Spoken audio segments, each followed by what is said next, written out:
input straight to there. We have Greg Presland, Chair of the Waitakere Rangers Local Board. Nice to see you, Greg. If you could just come up, and we have the, you just want to click your microphone on, and you have your five. Chair, sorry, did you take the apologies? Oh, yes, yes. You did?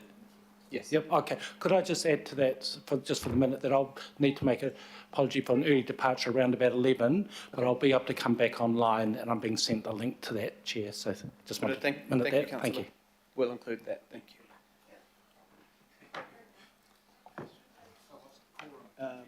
Kia ora, Chair Presland, if you just want to click your mic on, thank you. So, thank you, Mr. Chair, for the opportunity to speak today, and I wish to speak in relation to the agenda item covering the latest version of the Waitakere Rangers Heritage Area Monitoring Report. Just very briefly, in terms of background, the heritage area is pretty well totally contained in the Waitakere Rangers Local Board area, apart from a couple of strips in Fo and in Rodney, and in fact it can be described as the dominant feature of our local board area. The genesis of the Act which created the heritage area was a famous report by Dr. Morgan Williams, who was then the Parliamentary Commissioner for the Environment, in which he predicted that if things did not change, then the Waitakere Rangers would suffer death by 1,000 cuts. And he predicted that with incremental change to district plans and the failure of the RMA to deal with cumulative effects of development, and development occurring on a case-by-case basis, eventually there would be fundamental change to the heritage area for the worse. And the heritage area was an attempt to address these concerns. The bill was proposed by Waitakere City as a local bill and became law in 2008. In very simple terms, its purpose is to recognise the national, regional and local significance of the heritage area and to promote the protection and enhancement of its heritage features for present and future generations. And it does this by establishing objectives which are essentially protective, and it then requires Council to give effect to the Act's purpose and objectives when changing regional or district plans, including the unitary plan, and when considering certain consent applications affecting the heritage area.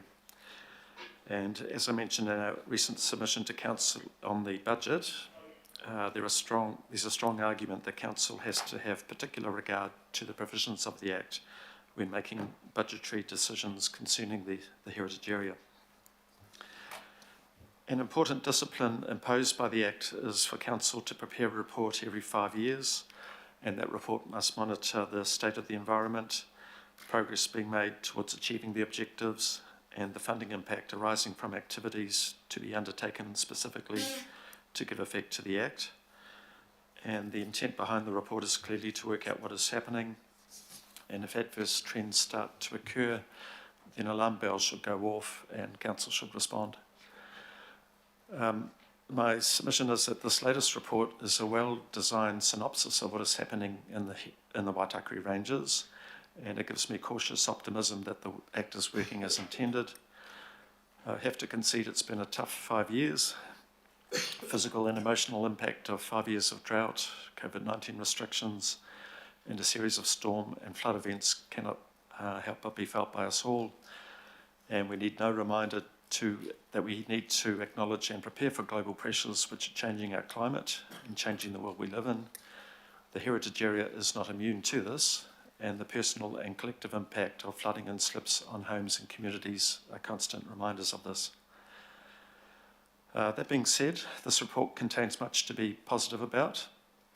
I'm pleased the purposes of the Act, which are to promote the protection and enhancement of the heritage features for present and future generations, is occurring.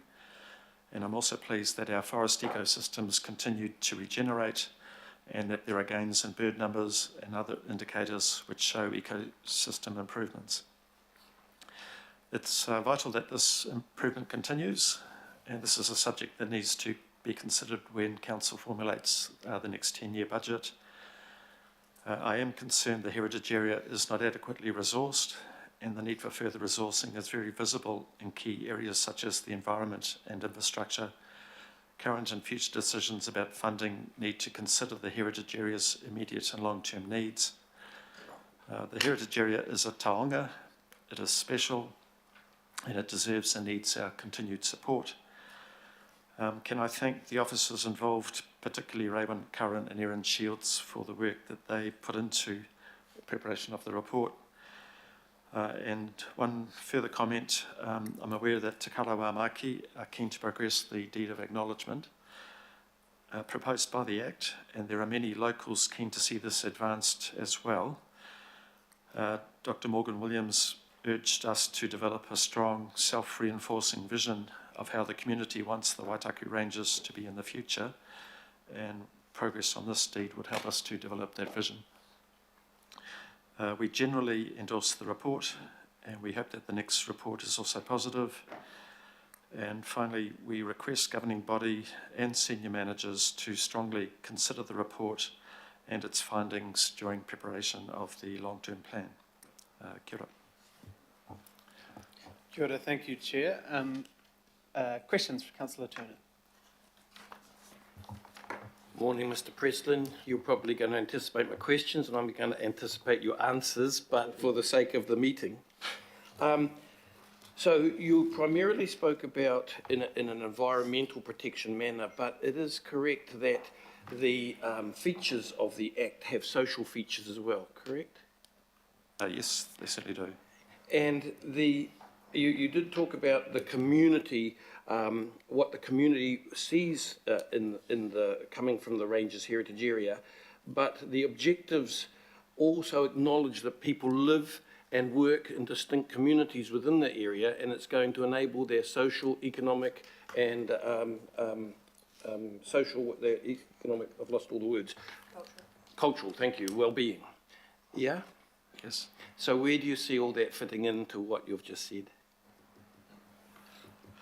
I was around when the Act was consulted on, and and that was quite a controversial time where there were two very strong views, one side very protective and the other side really concerned that the Act would stifle social, community and economic activity. I believe that now things have settled down and most people out west actually really like living in the heritage area. So economic activity continues. Cultural activity, I believe, is on steroids. The quality of our art I'm parochial about, but I think it's extraordinarily good. And people like living there. So I don't see that the Act is having a negative effect on that at all. In fact, most Westies are proud to live in the heritage area. Myself included, and I have admitted to you before, the Act is working relatively well, but there are some pieces I see as being left out. So our track network, which the Act sees as being for all the people of Auckland, where would you, how much more investment would you like to see in that? To be frank, the track network right now is a mess because of the storms, and there's certainly a great desire amongst locals for us to get back to the situation that we had before the storms. But that's going to take money and time. But I'm glad we're getting back there. Thank you. Kia ora, Councillor. Are there any other questions? Oh, sorry, Member Ashby. Kia ora, great. Very good to see you. Thank you for your submission. Like you, I'm glad to see some signs of regeneration and the Act generally doing as intended in terms of stopping inappropriate subdivision and things like that, which has done a very good job of. I'm interested in any specific things that you think could be done to whakamana or lift up the Act, what things that Council could do to actually implement it even more strongly in terms of its referring to its national significance, of course, and in particular its enhancement objectives, which are right up top of it. So do you have any comment on that in terms of some? Yes, certainly there's a big long list of things that I'd love to see achieved. One simple one is weeds. Titirangi got smashed over by the recent storms, and it seems pretty clear to me that weed-infested banks were some of the most vulnerable banks that gave way. And so there's, I believe, not only an environmental imperative to deal with weeds, but also a social and an economic one. Local board, we put in up to around about $500,000 a year in different weed projects, and that's not enough. We're only just holding on. So I would love to see further funding so that we could actually try and get on top of our weed problem. And just one further comment that the originally proposed cuts would devastate that spend, and it's the sort of spend where you've got to keep doing it year on year just to stay where you are, and you can't take a year out, otherwise you just lose years and years of work. So that's one very specific area where I think we need to do better. So it would be fair to say the if the original budget proposal went through, the integrity of that area, which is again nationally significant under legislation, would be at threat in terms of weeds, at least, the biodiversity. Certainly, and it rolls back to the stability of the area. So we've got, with these storms that are going to come at us time and time again now, we need to really rethink that and work out how we can make the area more stable and more resilient. Thanks. Thanks, Greg. Thank you, Member Ashby. Last question, Councillor Sayers. Yeah, thank you through the chair. Thanks, Greg. Thanks for coming along and making a presentation today, very worthwhile. I'm just asking this question to give you an opportunity, if you want to answer it, and ideas to if you wanted to expand it, or you've talked from a local board, wearing your local board hat quite a lot, but in terms, I know that the Rodney ward has benefits from it. If you want to talk about how you see the wider Auckland region benefiting, and perhaps as Member Ashby's talked about the wider, it's a national benefit. So just an opportunity if you want to comment on that area.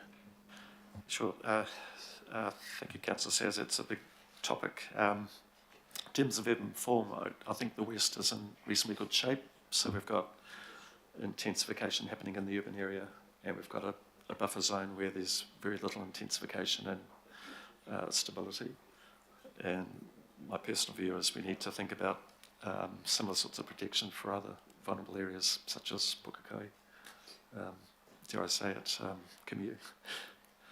So I think that model of, if you want an intensified city, then you really need to think about having these sorts of planning mechanisms in place. Kia ora, Councillor. Right, so thank you, Chair President. Just want to acknowledge yourself and the local board for all the work that you and the advocacy you all do for the Waitakere Ranges. Obviously it's a regional park, but you are very connected and part of it, and you treat it as your local park as well. So we really, really acknowledge the partnership that everyone plays, and the local board's advocacy is strong and will continue through to the long-term plan, 10-year budget, whatever we want to call it, to make sure those budgets are there to uphold the Act. So thank you very much. Councillor Turner, would you like to move? Thanks. And Member Ashby, would you like to second? Right. Thank you, Greg. All those in favour? Aye. Any opposed? No. Thank you. Right, we'll go straight on to the Waitakere Ranges Heritage... Oh, sorry, there's no extraordinary business. I always forget extraordinary business. We'll go straight on to the Waitakere Ranges Heritage Area 5-year monitoring report.